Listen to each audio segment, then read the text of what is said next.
Welcome to a world where stories breathe, where every whispered word carries the weight of our ancestors.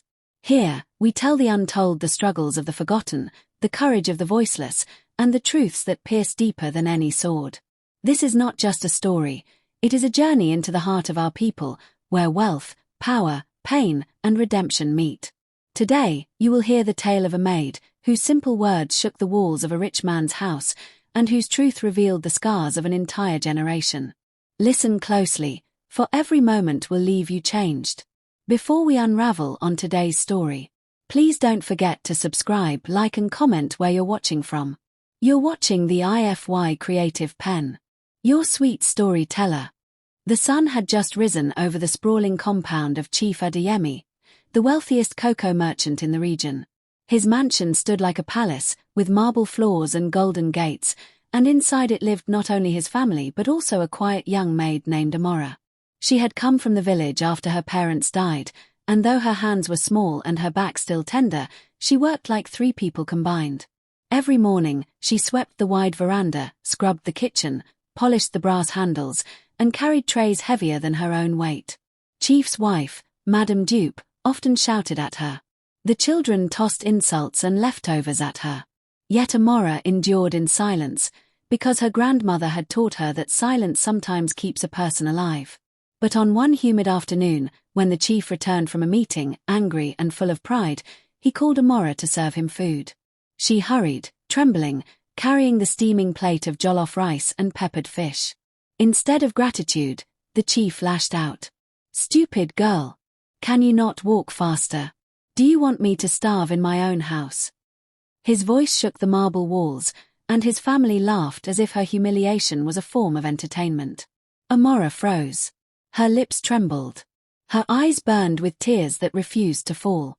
And then, in a voice that no one in the house had ever heard before, she said, clear and firm, "Chief, shut up." The entire mansion went silent. The laughter died. Even the ceiling fan seemed to pause. The boldness of the words hung heavy in the air. Chief's eyes widened, his chest heaving. Madame Dupe dropped her spoon in shock. The children stared as though they had seen a spirit. But Amora did not stop there. Her voice quivered but carried truth that pierced deeper than any insult. "You speak to me like I am less than human, like my life means nothing. Yet you do not know what I carry. If you did, perhaps you would not raise your voice at me." Chief Adeyemi pushed back his chair so hard it scraped the marble floor. His nostrils flared, his voice thundered. "What did you just say to me? A maid dares to tell me to shut up in my own house." He raised his hand as if to strike her, but something in Amora's eyes made him stop. They were not defiant eyes, nor proud, but heavy with sorrow, like a well too deep to measure. Madame Dupe hissed. "Amora, have you lost your mind? Do you know who you are speaking to?"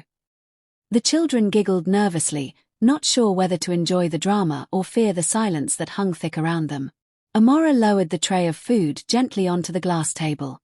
Her hands shook, not from fear but from the weight of what she was about to say.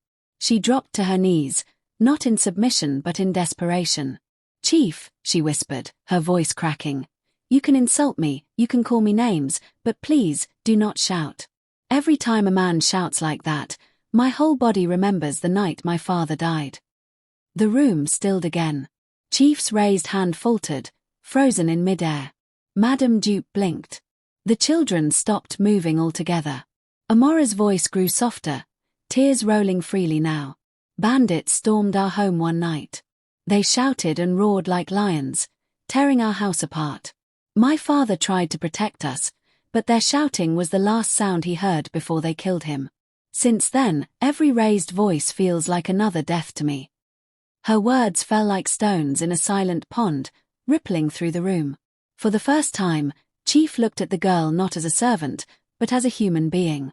His hand slowly dropped to his side. For a long while, no one moved. The sound of Amora's sobs filled the grand dining room, echoing against the high ceilings as though the house itself was grieving with her. Madame Dupe clutched her wrapper tighter around her chest, unable to hide the unease spreading across her face. The children, once so carefree in their mockery, lowered their eyes, suddenly ashamed. Chief Adeyemi's jaw tightened. He cleared his throat but no words came out. His chest rose and fell in heavy breaths. He remembered something he had buried deep, something he never spoke of, not to his wife, not to his children, not even to himself in the dead of night. At last, in a voice quieter than anyone had ever heard from him, Chief asked, "What was your father's name?" Amora lifted her head slowly, her cheeks wet. "Chiko Bioma," she said, each syllable trembling with weight. "He was a farmer, a kind man who grew yams and cocoa to feed his family. Until the night he never came back inside." Chief staggered back a step as though the floor had given way beneath him. His face drained of color. He turned away sharply, but not fast enough to hide the sudden moisture gathering in his eyes. Madame Dupe noticed and gasped. "Chief, what is it? Do you know this girl's father?" Chief gripped the edge of the table, his knuckles white. Memories flooded back. The night his convoy was attacked on a lonely road, the bandits who later confessed, the whispered rumors that powerful men had armed them. He had signed deals, traded weapons for land, thinking it was all business. He never knew the names of the lives that were shattered by his greed, until now. Amora's trembling voice cut through his thoughts. "Every shout takes me back there, Chief. Every shout feels like the night they stole my father. And now I work here, in the house of a man who cannot even see the pain in front of him." The silence that followed was not ordinary. It was the kind that pressed down on every chest, making it hard to breathe. Chief Adeyemi sank heavily into his chair, his breath ragged as if the weight of a mountain pressed on his chest. His family stared at him in shock, waiting for the man who had always thundered with confidence to roar again. But this time, no roar came. Instead, he whispered, "Chiko Bioma. I knew that name." Amora's head snapped up, confusion and pain in her eyes. "You knew my father." Chief closed his eyes, rubbing his temples with trembling fingers. "Years ago, I was not the man you see today. I was hungry for power, for respect, for wealth. I sat with men who carried guns like sticks, men who spoke of business but lived by violence. I supplied them with trucks, with money, sometimes with weapons I told myself were just for protection. That night, the night your father was killed, those were the men I had once called allies." The room gasped. Madame Dupe covered her mouth, her pearl bracelet jingling as her hand shook. The children froze, their innocence shattered by the truth about the man they called father. Chief's voice cracked as he forced himself to continue. "I never raised the machete, Amora.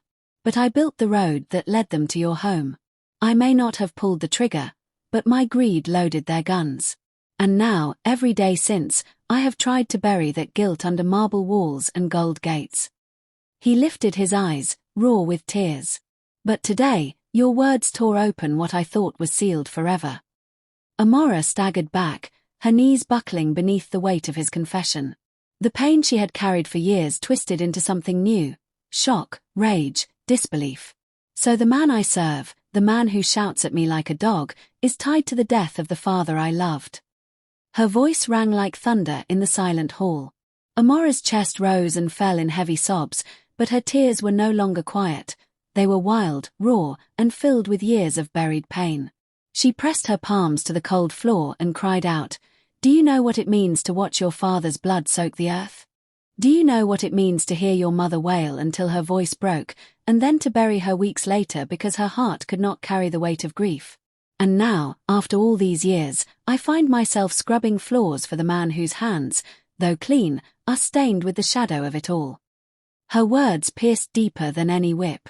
The children clung to each other, frightened not of Amora, but of the father they thought they knew. Madame Dupe turned slowly toward her husband, her voice trembling. "Adeyemi, is this true? All those nights you returned home with bloodshot eyes and said it was business, was it this? Did you build this house with tears?" Chief could not meet her gaze. His broad shoulders sagged, his mighty presence shrinking to the form of a broken old man. He whispered, "I thought I left it behind. I thought wealth would wash me clean." Amora rose to her feet, her small frame shaking but unyielding. "No gold can wash blood. No marble can hide bones. Chief, you cannot shout at me ever again, for every shout is another grave dug in my heart. If you truly want peace, then you must face the truth you buried." The room descended into chaos. The children began to cry. Madame Dupe turned away in shame, torn between anger at her husband and pity for the girl.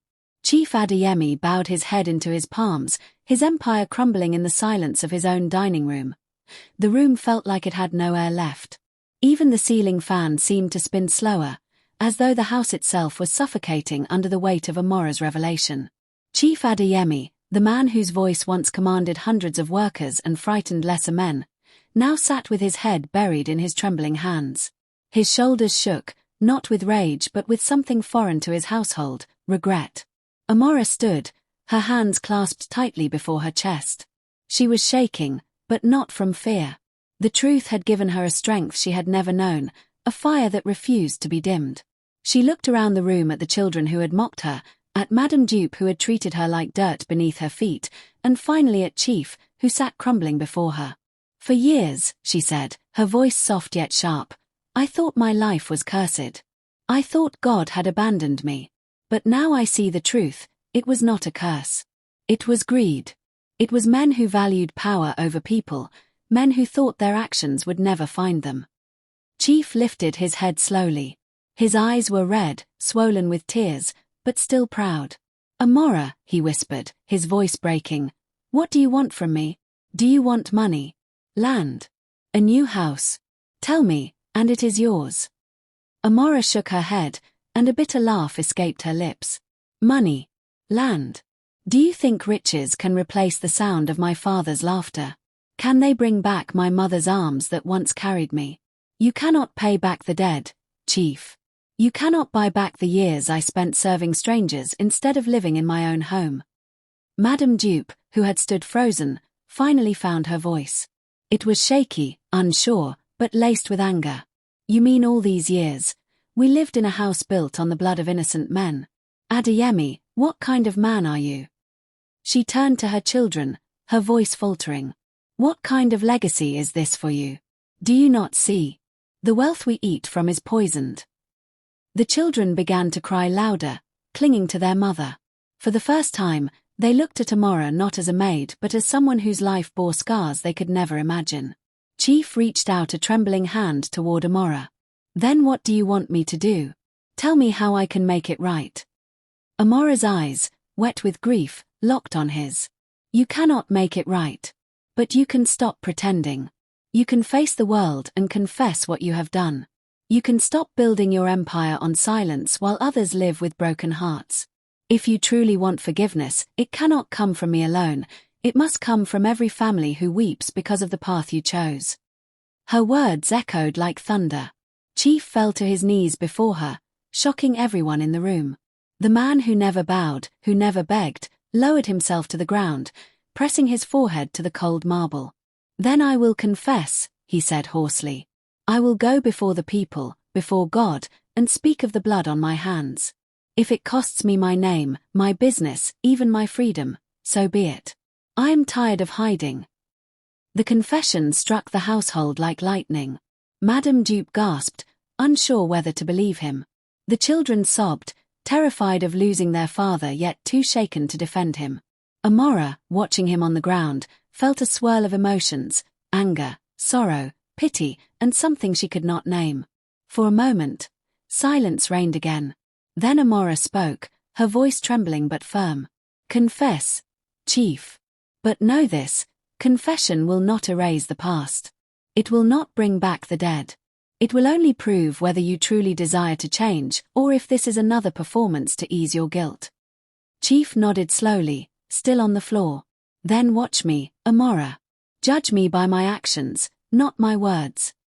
Amora turned away, tears blurring her vision. She had no words left. The truth had been spoken, and the walls of the mansion seemed to close in, heavy with secrets that could no longer be hidden. She knew her life would never be the same again, nor would theirs. That night, the Adeyemi mansion did not sleep. The chandeliers burned late into the hours of dawn, but no one sat in the dining hall as they usually did. Madame Dupe locked herself in her room, pacing back and forth, muttering prayers and curses under her breath.